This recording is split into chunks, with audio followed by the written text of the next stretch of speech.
ഇന്ന് നമുക്ക് കോട്ടയം സ്റ്റൈൽ മീൻ കറി വെച്ച് നോക്കിയോ കേട്ടോ. അപ്പോൾ ഏട്ടൻ കൂടുതൽ മീനാണ് കൊണ്ടുവന്നത്.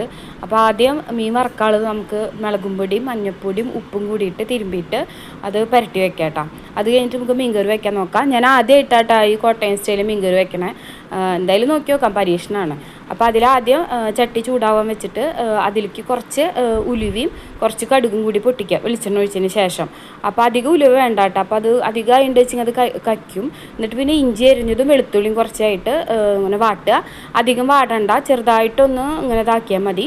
അതിന് ശേഷം മുളകും പൊടി ഇടുക. ഞാനൊരു 3-4 ടീസ്പൂണ് മുളകും പൊടി ഇട്ടിട്ടുണ്ട്. മല്ലിപ്പൊടി വേണ്ട കേട്ടോ. അതിലേക്ക് കുറച്ച് ഉപ്പും കൂടി ഇട്ടിട്ട് അത് ഇളക്കാം. അത് കഴിഞ്ഞിട്ട് നമ്മുടെ കുടംപുളി വെള്ളത്തിലിട്ട് വെച്ചിട്ടുണ്ടായിരുന്നു. അപ്പോൾ ആ വെള്ളവും കുടംപുളിയും കൂടി ആവശ്യത്തിന് അതിലേക്ക് ഒഴിക്കുക. എന്നിട്ട് നിങ്ങളുടെ പുളിയുടെ ആവശ്യത്തിന് ഇട്ടാ. എന്നിട്ട് കുറച്ച് ഉപ്പിടുക. എന്നിട്ട് അത് നന്നായി വറ്റിക്കുക.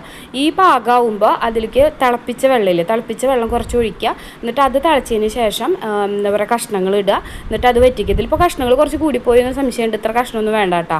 അത് കഴിഞ്ഞിട്ട് പച്ച വെളിച്ചെണ്ണ ഒഴിക്കുക. എന്നിട്ട് വേപ്പിൻ്റെ ഇല ഇടുക. എന്നിട്ട് ഞങ്ങളിത് മീൻ വറക്കാളത് വെച്ചിട്ടുണ്ട്. മീൻ വറുത്ത് ഇത്രയേ ഉള്ളൂ ഇന്നത്തെ video. Bye bye, see U.